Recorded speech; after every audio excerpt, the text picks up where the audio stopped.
রাসূল সাল্লাল্লাহু আলাইহি ওয়াসাল্লাম তার শেষ জীবনে নাকি রাফল ইয়াদান করেননি, এটা নাকি সাহাবীদের থেকে প্রমাণিত। এটা কি কোনো সহিহ হাদিস দ্বারা প্রমাণিত? এটি একটা হাদিস দ্বারা প্রমাণিত। আব্দুল্লাহ ইবনে মাসউদ রাদিয়াল্লাহু তাআলা আনহু বলেছেন যে আমি কি তোমাদেরকে রাসূলুল্লাহ সাল্লাল্লাহু আলাইহি ওয়াসাল্লামের সালাত দেখাবো না? তখন সাহাবারা বললেন না, দেখান। তিনি দেখালেন। দেখানোর পরে তিনি প্রথম তাকবীরে তাহরিমের সময় রাফল ইয়াদান করেছেন, সুম্মা লাম ইয়াউদ। হাদিসের ভাষাটা হলো এরপরে তিনি আর রাফল ইয়াদান করেন নাই। এই হাদিসটা অনেকগুলো সনদে আসছে, তবে কোন কোন সনদে সুম্মা লাম ইয়াউদ এই কথাটা নাই। পরের যে অংশটা তিনি আর পুনরাবৃত্তি করেন নাই রাফল ইয়াদান, এই কথাটা কোন কোন সনদে আছে, কোন কোন সনদে নাই। তো মুহাদ্দিসিনে কেরামদের অনেকে বলছেন যে তার এই কথাটা পরবর্তীতে কেউ সংযুক্ত করে দিয়েছেন, এই কথাটার উপরে আপত্তি আছে। তো মূল কথা এটা ছাড়া আর রাফল ইয়াদান করেন নাই এরকম দলিল আর নাই। কিন্তু রাফল ইয়াদান করেছেন এই ব্যাপারে 4 শতাধিক সহিহ হাদিস। 400 মোকাবেলায় একটা হাদিস, সেটা যদি সহিহ হয় তো প্রশ্নই আসে না, সেটা তো মানে গলার মধ্যে আসে না।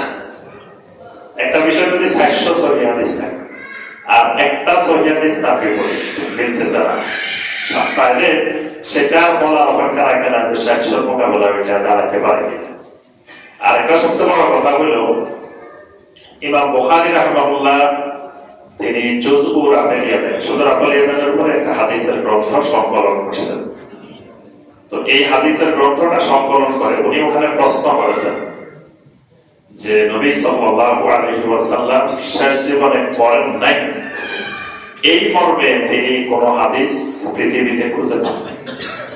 তিনি প্রশ্ন করেছেন কেউ যদি এরকম কোন হাদিস খুঁজে পান যে নবী সাল্লাল্লাহু আলাইহি ওয়াসাল্লাম শেষ দিকে সে করেন নাই, আর আগের দিকে কেন করছিলেন? সাহাবায়ে কেরামের মধ্যে মূর্তি রাখার অভ্যাস ছিল। নাউযুবিল্লাহ।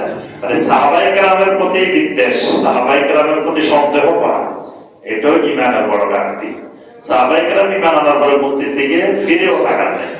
সাহাবায়ে কেরাম নাকি মূর্তি নিয়ে আসেন যেটা রাফল ইয়াদান করলে যাতে মূর্তি পড়ে যায়। এই জাতীয় ব্যাখ্যা মারাত্মক সাহাবায়ে কেরাম সম্পর্কে ঈমানের ঘাটতি। এই কারণে ইমাম বুখারী রাহিমাহুল্লাহ চ্যালেঞ্জ দিয়েছেন যে কারোর কাছে যদি থাকে এরকম হাদিস দেখানোর জন্য ইমাম বুখারীকে। তো বোঝা গেল ইমাম বুখারীর যুগে কেউ দেখাইতে পারেন নাই, অর্থাৎ এই কথা সঠিক নয়। যদি সঠিক হইতো তো ইমাম শাফিঈ রাহমাতুল্লাহ আলাইহি, ইমাম মালিক রাহমাতুল্লাহ আলাইহি, ইমাম আহমদ বিন হাম্বল রাহমাতুল্লাহ আলাইহি তারা রাফল ইয়াদান করতেন না।